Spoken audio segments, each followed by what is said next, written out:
Hoje nós teremos um tema, a foto é bem forte, o título deixa muitas dúvidas sobre o que de fato será tratado, mas eu gostaria de te convidar a abrir a sua Bíblia para nós estudarmos a Bíblia. E o título da mensagem dessa noite é O Futuro Não Depende de Isaac. E eu creio que o texto que nós podemos estudar hoje está no livro de Hebreus, no capítulo 11 e no verso 32. Se você está com a sua Bíblia aí, Hebreus, capítulo 11, verso 32 ao verso 40. A você, amigo que nos acompanha pela internet, será projetado para você logo mais o texto enquanto nós lemos. Hebreus, capítulo 11, verso 32 ao verso 40. A Bíblia diz o seguinte: E que mais direi? Certamente me faltará tempo necessário para referir o que há a respeito de Gideão, de Baraque, de Sansão, de Jefité, de Davi, de Samuel e dos profetas, os quais, por meio da fé, subjugaram reinos, praticaram a justiça, obtiveram promessas, fecharam a boca dos leões, extinguiram a violência do fogo, escaparam ao fio da espada, da fraqueza tiraram forças, fizeram-se poderosos em guerra, puseram em fuga exércitos de estrangeiros. Mulheres receberam pela ressurreição os seus mortos. Alguns foram torturados, não aceitando o seu resgate, para obterem superior ressurreição. Outros, por sua vez, passaram pela prova dos escárnios e açoites, sim, até de algumas algemas e prisões. Foram apedrejados, provados, cerrados ao meio, mortos ao fio da espada. Andaram peregrinos, vestidos de pele de ovelhas e de cabras, necessitados, afligidos, maltratados, homens e mulheres, dos quais o mundo não era digno, errante pelos desertos, pelos montes, pelas covas, pelos antros da terra. Ora, todos estes obtiveram bom testemunho por sua fé. Não obtiveram, contudo, a concretização da promessa, por haver Deus provido coisa superior ao nosso respeito, para que eles, sem nós, não fossem aperfeiçoados. Este texto na qual nós lemos, ele é a conclusão de um dos capítulos mais interessantes da Escritura. O capítulo 11 de Hebreus, ele é conhecido como sendo o livro, o capítulo, a parte da Bíblia que contém a galeria dos heróis da fé. Todos aqueles que em algum momento na história da Bíblia foram considerados por sua fé, por sua dedicação, por sua disposição em dar a sua vida pelo Evangelho e pela graça, estes são considerados heróis da fé. E aqui neste capítulo há histórias como a de Noé, há histórias como a de Abraão, há histórias como a de Moisés, há história de grandes homens, inclusive de grandes mulheres, tal qual Raabe, que são considerados heróis e heroínas da fé, pessoas que pela sua fé dedicada a Deus, deram inclusive a sua vida para propagar a mensagem da graça e do perdão de Deus. Só que, quando eu leio esse texto que nós lemos, eu fico me perguntando de algumas coisas. A primeira pergunta que me vem à mente nesse texto é: de quem será que Paulo, possivelmente Paulo seja o autor de Hebreus, de quem será que Paulo está falando? Estaria Paulo se referindo a uma pessoa que não foi tão fiel a Deus assim? Porque parece que eu só li aqui torturas, parece que eu só li aqui aflições, dificuldades. Todos estes passaram por dificuldades, aflições, tal qual nós também em nossa vida, nós também em nossa existência passamos por momentos na vida em que nós olhamos para Deus e nós perguntamos: Senhor, o que está acontecendo? Senhor, o Senhor está aí? Será se quando nós olhamos para Deus nós temos percebido que Deus às vezes parece estar distante demais? É claro, todos nós já passamos por momentos de desapontamentos, de traumas, de fortes emoções, momentos de períodos de crise, dificuldades financeiras. Todos nós já tivemos que enfrentar o fantasma da morte, de doenças, dos sonhos frustrados, dos desmanchos familiares, do divórcio, das crises. E todos nós que em algum momento ou em outro da vida enfrentamos as dificuldades muito comuns da vida em que vivemos, no mundo em que vivemos, é possível que nós tenhamos olhado para o céu e nos perguntado: Deus, o Senhor está aí mesmo? O Senhor que prometeu sempre estar presente, que prometeu nunca nos desamparar, o Senhor está aí mesmo? E às vezes, perguntando a Deus se Ele está ciente do sofrimento e das dificuldades que nós acabamos enfrentando na nossa vida, nós chegamos à conclusão que Deus está demorando muito. Ou pior do que isso, talvez Deus esteja, na verdade, surdo, porque Ele não ouve as nossas petições, os nossos clamores. Às vezes parece que Deus, Ele não é quem Ele diz ser. Imagine só que eu seja uma pessoa muito milionária, e isso não é verdade, tá? Eu não sou uma pessoa muito milionária, mas imagine só que eu fosse. Eu dissesse para você que eu tenho shoppings, apartamentos, que eu tenho, quem sabe, parques de diversões, todos como fazendo parte da minha pequena fortuna, do meu patrimônio. E eu dissesse para você que eu sou muito milionário, e você é muito meu amigo, e eu lhe dissesse assim: olha, sempre que você precisar, você pode entrar em contato comigo, que eu vou estar à disposição para te ajudar, porque eu gosto muito de você. Eu te amo muito, eu amo muito você, e sempre que você tiver alguma necessidade, pode me procurar, porque para mim não há necessidade que eu não possa ajudar, que eu não possa resolver. E imagine que você, um pai de família, uma mãe de família, enfrenta ali um momento difícil, e você descobre que o seu filho ou a sua filha precisa de um tratamento. Com muita vergonha, com muito sentimento de pequenez, você chega à conclusão que você precisa de ajuda.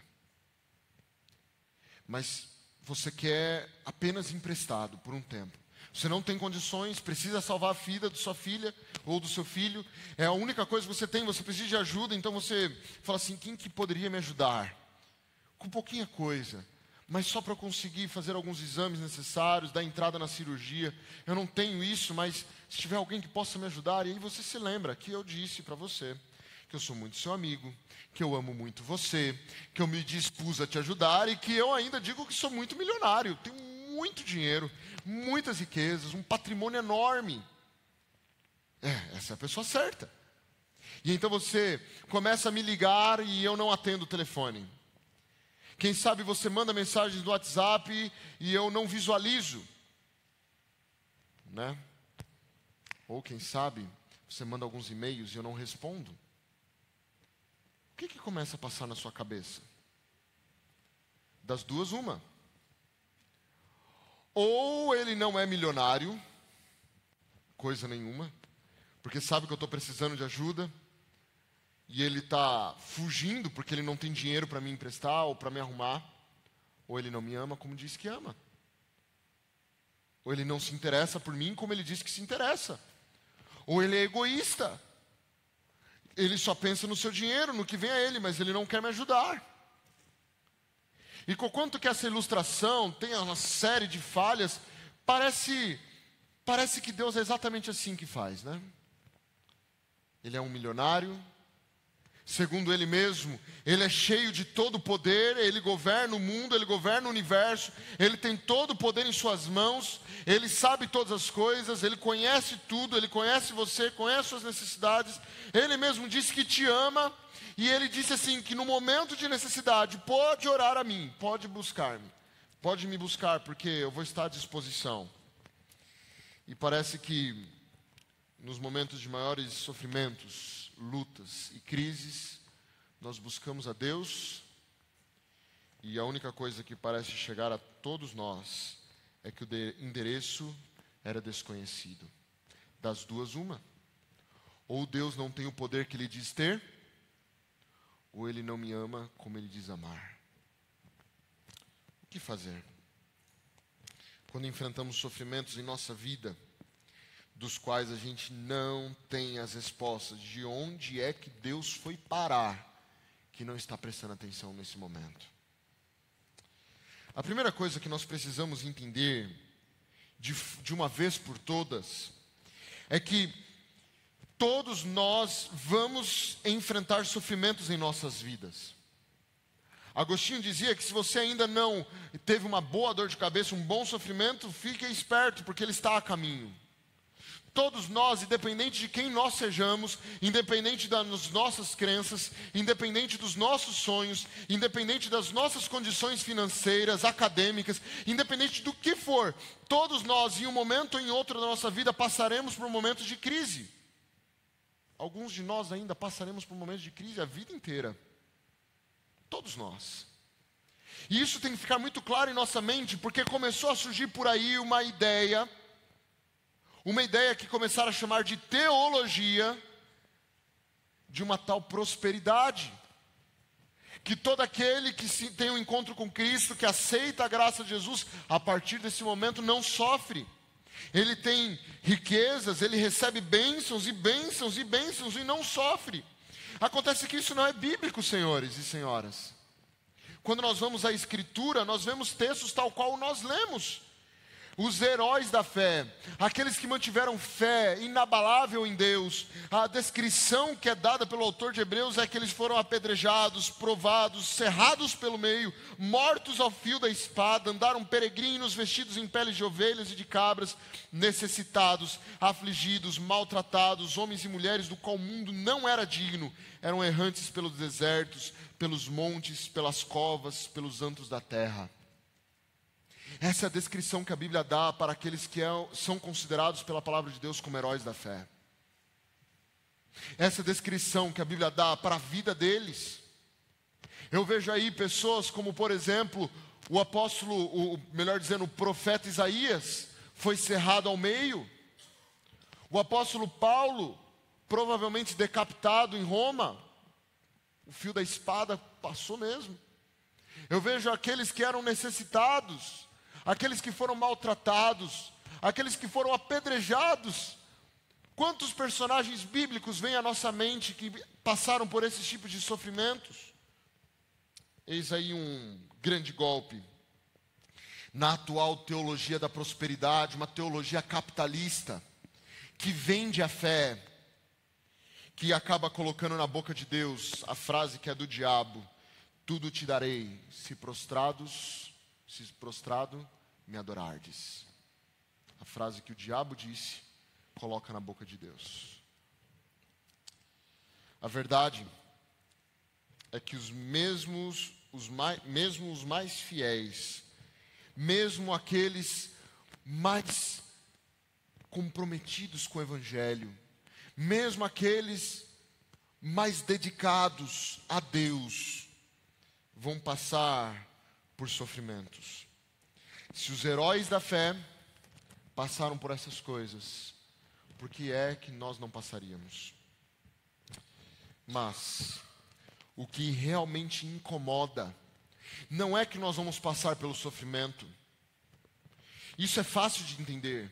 É fácil de entender que o pecado entrou no mundo, não é? É fácil de entender que às vezes o sofrimento ele é causado justamente porque todos nós temos pecado em nossa natureza, porque todos nós estamos afetados e infectados pelo pecado. É fácil de entender o sofrimento por essa ótica. É claro que vai haver sofrimento. Contudo, o difícil de entender é: cadê Deus? Que eu vou sofrer, eu sei, mas cadê Deus? Por que é que Ele não está do meu lado? Por que é que Ele não responde? Por que é que Deus parece apático? Por que é que há momentos na minha vida em que Deus parece fazer sentido, mas há outros que Ele parece que não faz sentido nenhum? Há momentos na nossa vida que parece que nós entendemos a Deus, que Deus está manjado, que dá para sacar o que Ele pensa, que quase nós colocamos Deus no bolso, mas há momentos na nossa vida que Deus não faz sentido nenhum, que nós olhamos para o céu desesperados, clamamos por socorro e parece que Deus nos bloqueou nos seus contatos.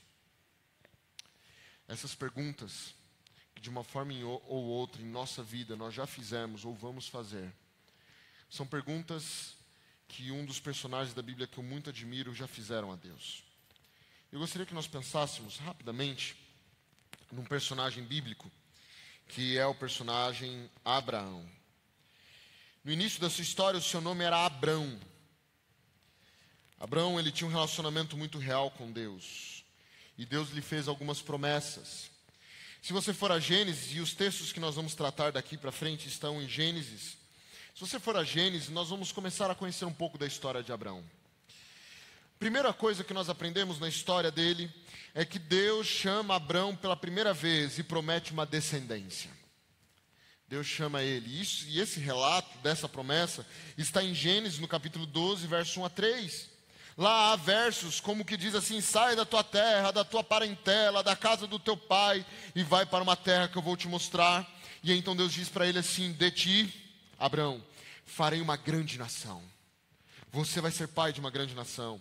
E eles assim: em ti ainda serão benditas, abençoadas todas as famílias da terra. Essa é a primeira promessa que Deus faz a Abrão. Ele ainda morava com sua família, então Deus fala assim: olha, sai da sua terra, de Ur dos caldeus, sai daí e vai para uma outra terra, você não sabe onde é, eu vou te mostrar aonde é, e lá eu vou fazer de você uma grande nação, virar uma grande nação como descendência de você. Qual que era o problema? Ele não tinha filhos. Ele e sua esposa não tinham filhos. Sua esposa era estéril. Como pode ter filhos? Como eu posso ter uma grande descendência se eu não tenho um filho? De onde vem essa descendência? E parece que Deus aparece a Abraão, ele ainda é jovem, chama-o para sair de sua terra, e sabe o que acontece depois? Deus some. Deus faz a promessa, essa promessa começa a ser o sonho dele, e então Deus some. Deus desaparece. Você não vê Deus falando nada mais, não vê Deus explicando como que isso ia acontecer, ele simplesmente falou e sumiu. Se você continuar vendo na sua Bíblia, depois Abraão vai para o Egito, lá consegue uma escrava chamada Agar.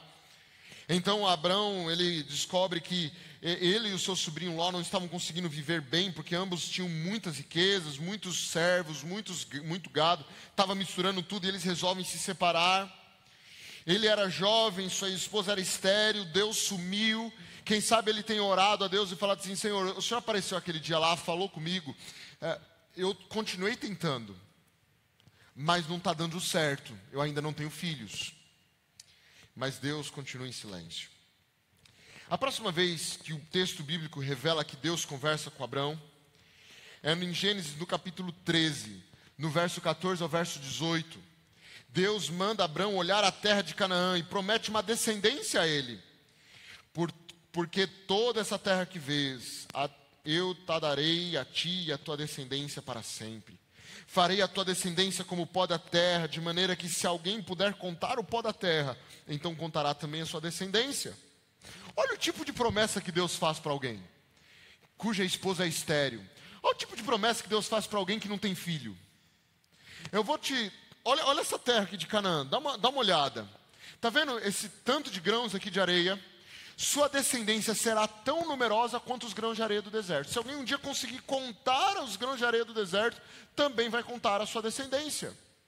Olha o tipo de promessa que Deus faz para um homem desesperado para ter filhos.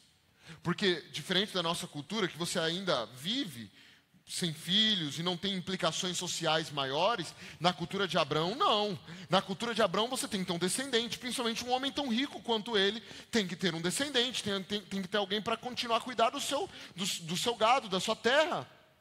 E aqui tem um homem que quer ter um filho, Deus apareceu para ele e sumiu, agora Deus aparece de novo, fala assim: olha, vou te fazer uma descendência tão grande quanto o pó da terra. E sabe o que acontece? Deus some de novo. A Bíblia não fala nada de como Deus iria fazer isso. Ele não explica. Ele simplesmente apareceu e sumiu. Quem sabe Abraão começa a perguntar: Senhor, o que foi aquela conversa que nós tivemos? Senhor, você está falando sério? Você apareceu, passou um tempo longe, apareceu de novo. Estou aqui orando ao Senhor. O Senhor está me ouvindo? E você, acompanhando a sua Bíblia, há uma guerra entre 4 reis e 5 reis no tempo de Abrão, e Ló, o sobrinho dele, é levado cativo. Abrão pega e ajunta 300 homens, vai e liberta o filho dele do cativeiro, e não há registros aí de Deus explicando aquilo que ele tinha falado. ele fica no silêncio de Deus de novo. Ele fica perguntando a Deus e Deus não fala nada. E então nós caímos lá no capítulo 15 do relato. E lá no capítulo 15, Deus aparece e promete um filho a Abraão e faz uma aliança com ele, faz um pacto com ele. Ali há textos como dizendo, disse Abraão, Senhor, depois que Deus promete que ele teria filho, Senhor Deus, que me haverás de dar se continuo sem filhos, e o herdeiro da minha casa é o Damasceno Eliezer. A mim não me concedeste descendência, e um servo nascido em minha casa será o meu herdeiro. Ora, Senhor, eu estou esperando esse herdeiro que o Senhor está dizendo aí, não vem. Então tem um servo, um escravo que eu tenho aqui, ele nasceu na minha casa. Fui criado aqui, em casa comigo, com a minha esposa.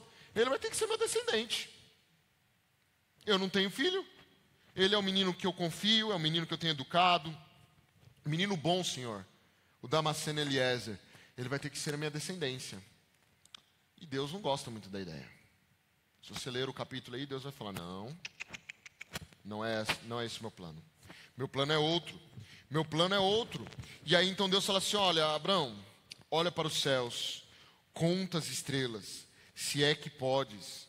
E Deus então lhe disse, será assim a sua posteridade.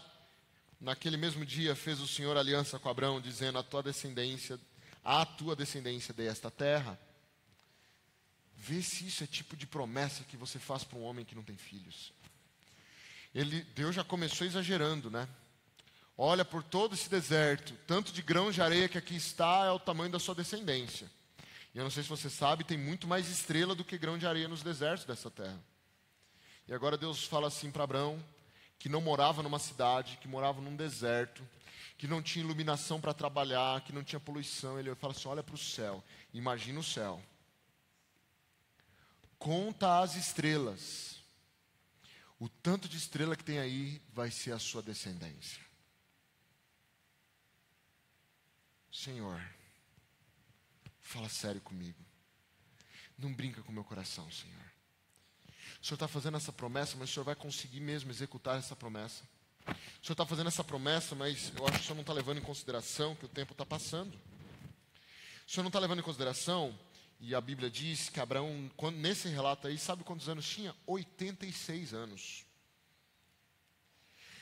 O Senhor não está levando em consideração o tempo que passou, não, né? Eu tenho 86 anos, Senhor. E Deus em silêncio. O livro de Hebreus, lá na galeria dos heróis da fé, diz que Abraão já não tinha mais vitalidade masculina para produzir filhos. Sua esposa, além de estéril, já havia deixado o costume das mulheres para a procriação. Estava ficando muito impossível, Senhor. A sua promessa é real, eu ouvi o Senhor, mas o Senhor nunca explica. O Senhor chega e fala assim, olha, conta as areias, olha, conta as estrelas do céu, mas o Senhor nunca explica o que o Senhor realmente está planejando fazer. Mais um silêncio de Deus. Dessa vez o silêncio foi tão forte que Sara, sua mulher, teve uma ideia genial. Ela tinha uma escrava, que era a escrava dela naquele tempo, naquela cultura, e Sara falou assim, meu senhor, falando para o esposo dela, já que você tem que ter um herdeiro, e essa escrava é minha, tenha relações com ela, tenha um filho com ela, e o filho que nascer dela é como se fosse o meu filho. Olha a ideia. O que você acha que Deus falou? Não. O seu filho vai ser com a sua esposa correta. Vai ser com a Sara que você vai ter o filho. Até então o nome dela era Sarai. E Deus mais uma vez some. Passa-se um tempo, e quando chegamos no capítulo 17, Deus aparece de novo. Só que dessa vez Deus faz algumas coisas bem diferentes. A primeira coisa que Deus faz é mudar o nome de Abrão. Ele muda de Abrão para Abraão e de Sarai para Sara. Abraão significa pai de numerosas nações. Olha o nome que ele dá para o menino, né? Você vai ser agora Abraão, pai de uma grande nação. Abraão já tinha atingido a idade de 99 anos. 99. E então Deus fala assim para ele, farei uma aliança entre mim e ti, te multiplicarei extraordinariamente, serás pai de numerosas nações. Abrão já não será o teu nome, sim Abraão, porque por pai de numerosas nações te constituí. far-te-ei fecundo extraordinariamente, de ti farei nações e reis procederão de ti. Em relação a Sarai, Sarai, a tua mulher, já não se chamará Sarai, porém Sara, princesa. Esse é o significado de seu nome. Abençoá-la-ei e lhe darei um filho. Sim, eu a abençoarei e ela se tornará nações, reis de povos procederão dela. Então se prostrou Abraão com o rosto em terra, se riu e disse consigo: a um homem de 100 anos há de nascer um filho, dará à luz Sara com seus 90 anos. Deus lhe respondeu: de fato, Sara, tua mulher, te dará um filho, e lhe chamarás Isaque. Estabelecerei com ele a minha aliança perpétua para a sua descendência. E olha o que a Bíblia diz: e finda esta fala com Abraão, Deus se retirou dele, elevando-se. Imagina, de novo, ele vem, conversa com ele, troca o nome dele, troca o nome da esposa dele, fala que ele vai ser uma pessoa extremamente fecunda, fala que a esposa dele vai ser uma pessoa extremamente fecunda, e aí depois de Deus fazer isso tudo, faz uma aliança com ele, fala que vai fazer uma aliança inclusive com o filho dele, e o que Deus faz? Ele some. Ele terminou de falar com Abraão agora, e vai se elevando e some. Ele com 100 anos, a esposa dele com 90 anos, estéril, e Deus faz a promessa. Quem sabe Abraão tem olhado para Deus e falando assim: Deus, o Senhor está aí? O Senhor está aí ainda? Imagine as dúvidas na cabeça dele, da promessa que Deus havia feito. Imagine só como que ele ficou depois disso. O livro de Hebreus diz que eles já estavam amortecidos na carne, ou seja, a sua carne já não produzia mais vida. Deus estava atrasado. Abraão olhava para o céu e falava assim: o Senhor está muito atrasado. O Senhor ainda está aí. O Senhor vai sumir de novo. E aí, para chegar no ápice dessa conversa, Deus resolve vir de forma pessoal falar com Abraão. Então Deus aparece a Abraão no capítulo 18, verso 1 a 15, e pessoalmente fala com ele e promete um filho dentro de 1 ano. E aí Deus ali em forma materializada diz assim: certamente voltarei a ti daqui a 1 ano, e Sara, tua mulher, te dará um filho. Abraão e Sara já eram velhos, avançados em idades, e Sara já lhe havia cessado o costume das mulheres. Sara estava atrás da tenda, atrás da cortina, e ouviu o papo. Aí Sara deu uma risada lá de trás, né? Porque já estava virando piada. E Sara riu-se para o seu íntimo. Então disse o Senhor a Abraão: por que riu Sara? Dizendo: será verdade, darei ainda a luz, sendo velha. Aí então Deus diz assim: acaso para o Senhor há coisa demasiadamente difícil? Daqui a 1 ano, neste mesmo tempo, voltarei a ti, e Sara terá um filho. Deus então sai conversando com Abraão sobre a destruição de Sodoma e Gomorra.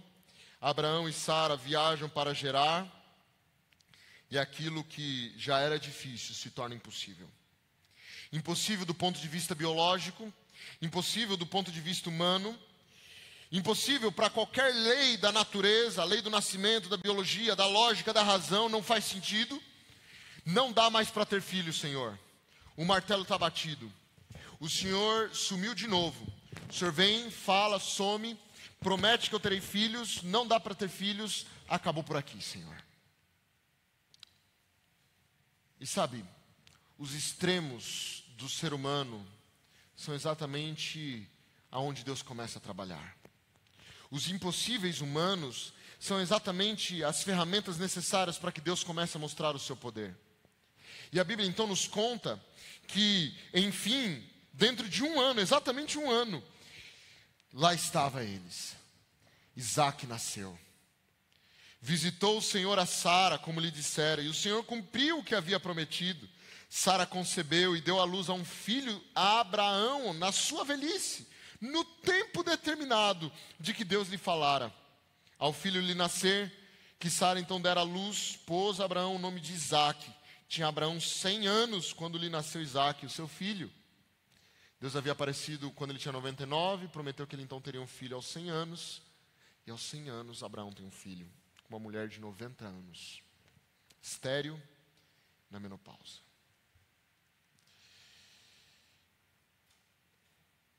Agora tudo faz sentido, né? Nessas horas, parece que Deus faz todo sentido. Ah, Senhor, que milagre maravilhoso. Parece que Deus cabe nos nossos bolsos. Parece que Deus chega no ápice de fazer todo sentido. E eu agora posso explicar Deus para qualquer um. Qualquer um que está em necessidade, que está enfrentando dificuldade, vem cá que eu vou te explicar como que Deus é. Eu consigo explicar, o milagre chegou, eu esperei por tanto tempo, eu orei, eu clamei, aconteceu o milagre, agora eu consigo explicar, Deus faz todo sentido. Na verdade, Ele estava esperando o momento certo para fazer o milagre dele, a gente sabe explicar. Era tanta felicidade que o nome Isaac, não sei se você sabe, o nome Isaac é uma onomatopeia hebraica. Sabe uma onomatopeia é quando você reproduz sons usando letras, usando palavras, né? Então a gente quer reproduzir risada no WhatsApp, lá como que você faz? Você coloca H, H, H, H, né? Ha, ha, ha, ha. Ou você coloca o K, K, K, K, K. Isaac é como no som da cultura hebraica se ouve a risada. Yatzak, Yatzak, Yatzak, Yatzak. É assim que eles davam risada. O nome Isaac é uma onomatopeia de risada. E eles estavam extremamente felizes. Eles receberam o filho que eles esperavam. Eles estavam alegres. Agora Deus fazia sentido. Eles esperaram por tanto tempo, clamaram. Mas, sem advertência nenhuma, sem preparo nenhum, sem uma introdução, sem uma explicação, Deus aparece de novo na história. E Deus chega a Abraão e pede a ele o Isaac em sacrifício. Depois dessas coisas, pôs Deus Abraão à prova e lhe disse: Abraão, este lhe respondeu: eis-me aqui. E acrescentou Deus: toma o teu filho, teu único filho, Isaque, a quem amas, e vai-te à terra de Moriá, oferece-o ali em holocausto sobre um dos montes que eu te mostrarei. Tem quase crueldade nas palavras de Deus. Parece que Deus saiu de si completamente. Ora, sacrifício de crianças é coisa de pagão. Sacrifício de criança é coisa que os cananitas faziam. Deus está pedindo um sacrifício de uma criança, de um adolescente, de um juvenil. Deus então olha para Abraão e pede a ele o objeto do seu amor, o objeto de todas as suas esperanças. Imagine as perguntas na mente de Abraão quando ele ouve Deus falando isso. Ele tinha certeza que a voz que ele ouviu era exatamente a voz que havia falado com ele desde a juventude e havia prometido um filho, era exatamente a mesma voz. Agora, imagine o estado mental de Abraão. Era Isaac que a esperança se centralizava. Esse era o filho que iria cumprir o futuro. Perceba, na mente de Abraão, esse era o filho que Deus havia prometido. Toda a minha vida Ele prometeu esse filho. Agora já velho, nasce um milagre. Está aqui, olha que criança linda, olha que juvenil maravilhoso. E Deus aparece e quer levar toda a minha esperança embora. A esperança de realizar aquela primeira promessa, que de mim teria uma grande nação, está aqui nesse menino. É dele que vai vir essa nação. Como que Deus quer fazer isso? Só que a Bíblia, ela não narra muito o que Abraão pensou. A Bíblia diz que Abraão, simplesmente no dia seguinte, preparou o que tinha que preparar, se organizou, arrumou a sua comitiva, pôs o menino na caminhada, os materiais todos organizados, e saiu para a terra que Deus havia mostrado. Deus mostrou a terra de Moriá.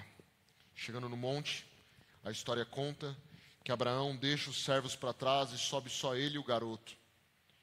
E enquanto eles sobem, o garoto olha e fala assim: pai, estou vendo que aqui a gente tem lenha, estou vendo que aqui a gente tem o fogo para fazer o sacrifício, mas cadê o cordeiro, pai? Cadê o cordeiro? Cadê o animalzinho que vai ser sacrificado? Abraão então responde assim: Deus proverá para si o cordeiro, filho. Deus vai providenciar, fica tranquilo.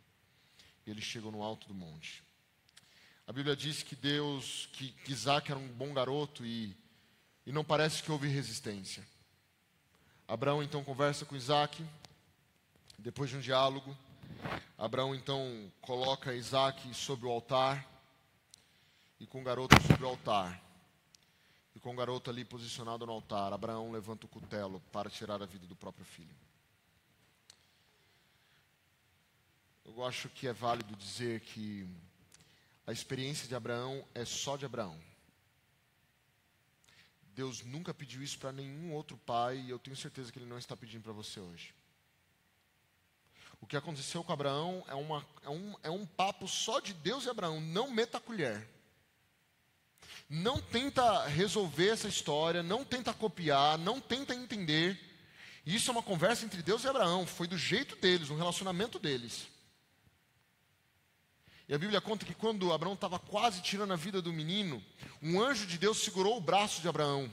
Falou assim, e Deus falou assim, olha Abraão, eu sei que você me amas a ponto de não negar a dar-me o teu próprio filho em sacrifício. E Abraão levantou a cabeça e ali no meio de uns arbustos tinha ali um pequeno animal se mexendo lá. Deus providenciou o cordeiro. O que eu acho lindo nessa história é que Abraão era um homem rico, cheio de animais, cheio de ovelhas, cheio de cordeiros, cheio de cabras, cheio de bois, cheio de todo quanto é tipo de animal para sacrifício. Deus não usou nenhum deles. Deus usou o cordeiro dele. Deus providenciou o cordeiro. E conquanto que seja impactante essa história, Deus queria mostrar o Messias que viria no futuro. Isso era uma ilustração do Messias que viria no futuro. Eu gostaria de chegar na conclusão da mensagem dessa noite, dizendo o que Deus queria mostrar para Abraão. O que Deus queria mostrar? Deus queria mostrar para Abraão que o futuro não depende de Isaac. Abraão, eu te prometi que você teria uma descendência. Eu falei para você que você teria uma descendência, não falei? Passei a sua vida inteira lhe prometendo que você teria uma grande nação. Eu fiz o milagre da vinda de uma criança ao mundo quando era impossível. Só que eu queria que você nunca se esquecesse, Abraão, que o futuro não está nessa criança. O futuro está em mim, Abraão. Fui eu que dei essa criança e se eu quisesse dar uma outra criança, você eu daria. Se eu quisesse que Sara tivesse 15 filhos, eu faria isso acontecer. Porque o futuro não depende de Isaac, o futuro depende de mim.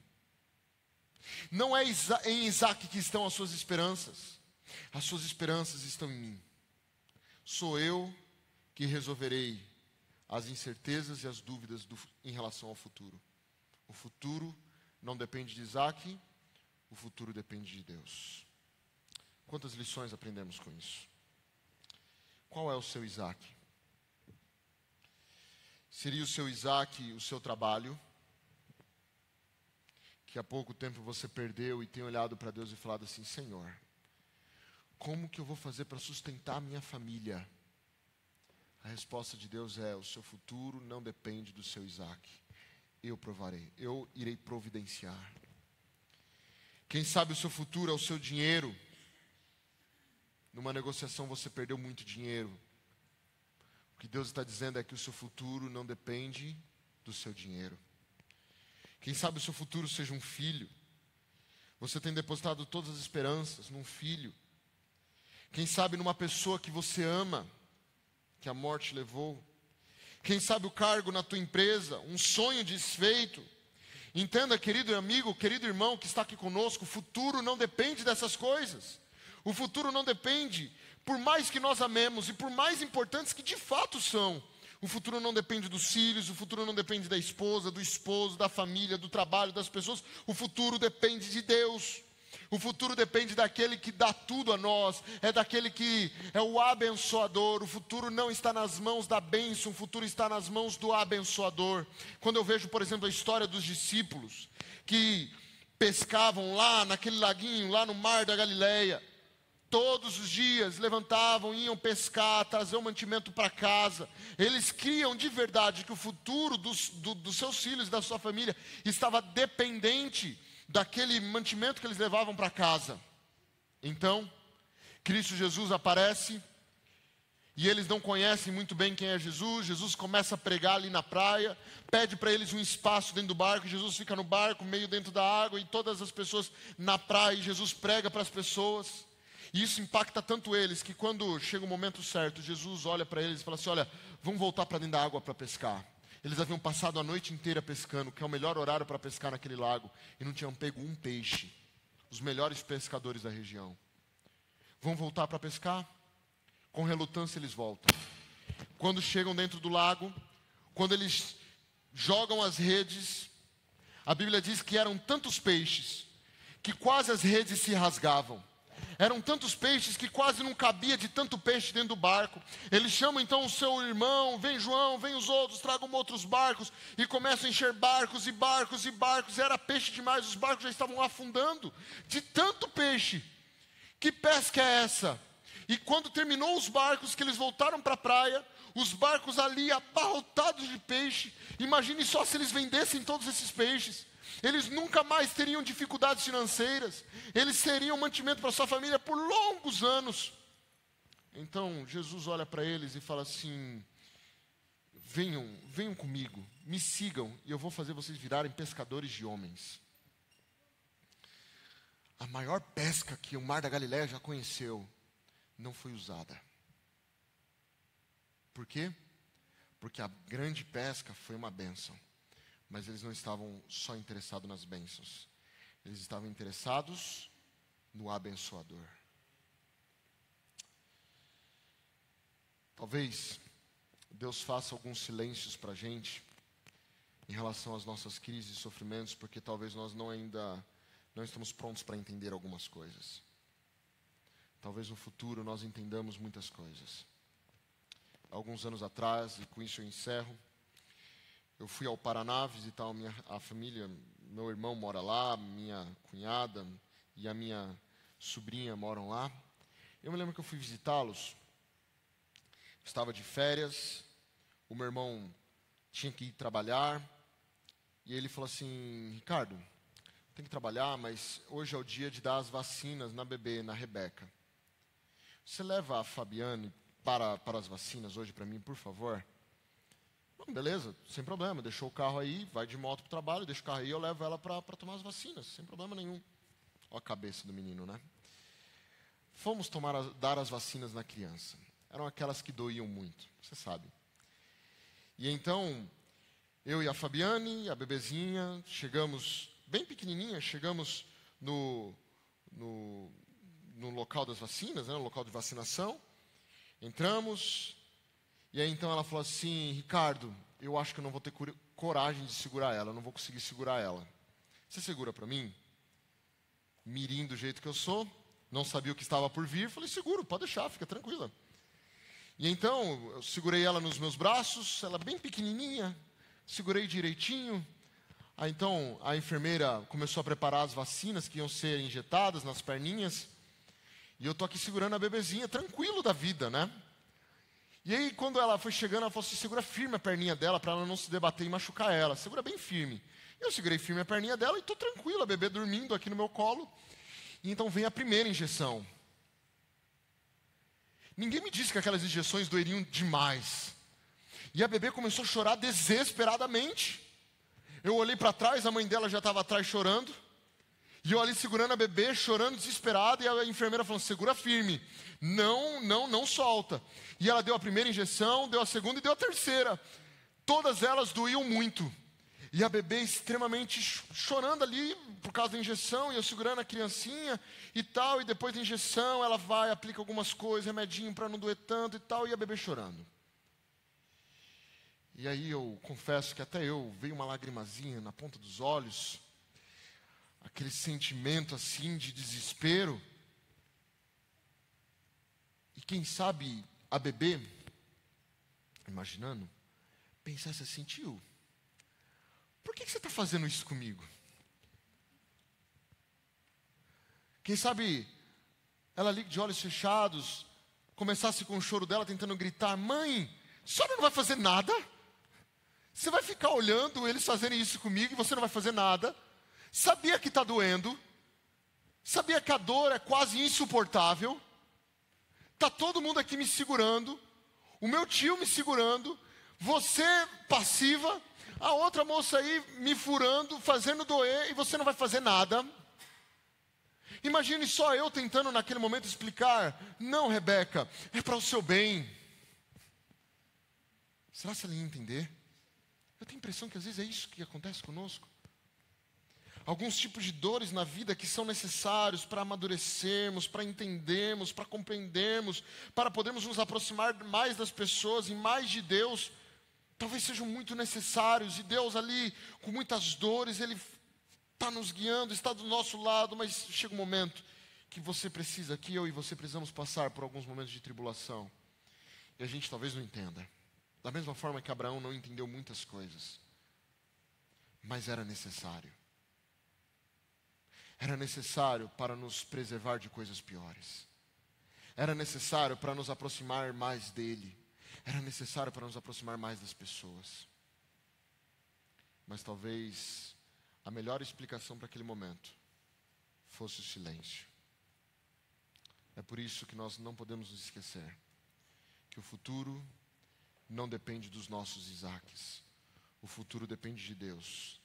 E Ele sabe sim o que é melhor para cada um de nós, mesmo que a gente ainda não tenha idade para entender.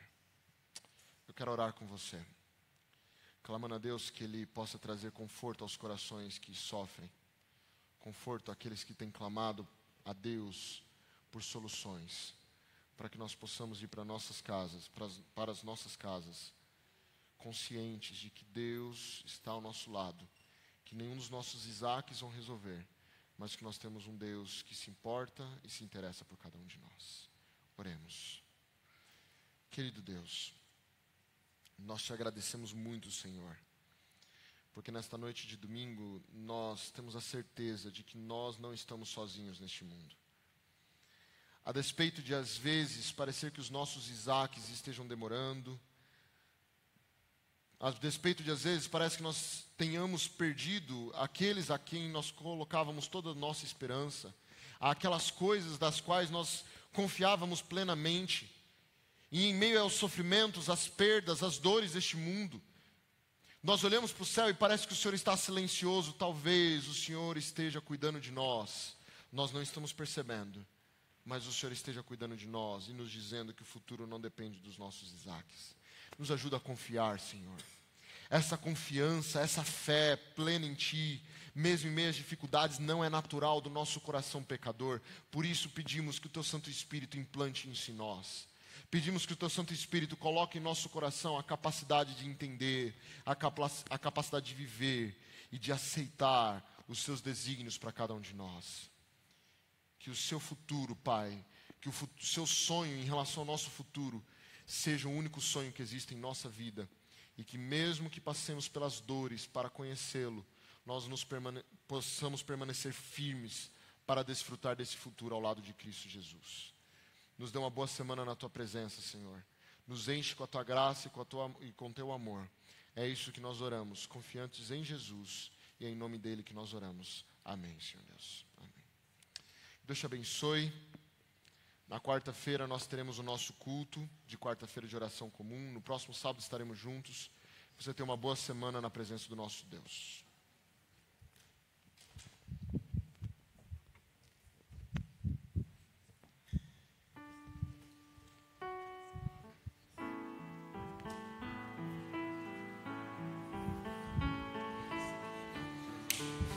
Grande homem de Deus. Muito bem, graças a Deus. Viu? Muito bem.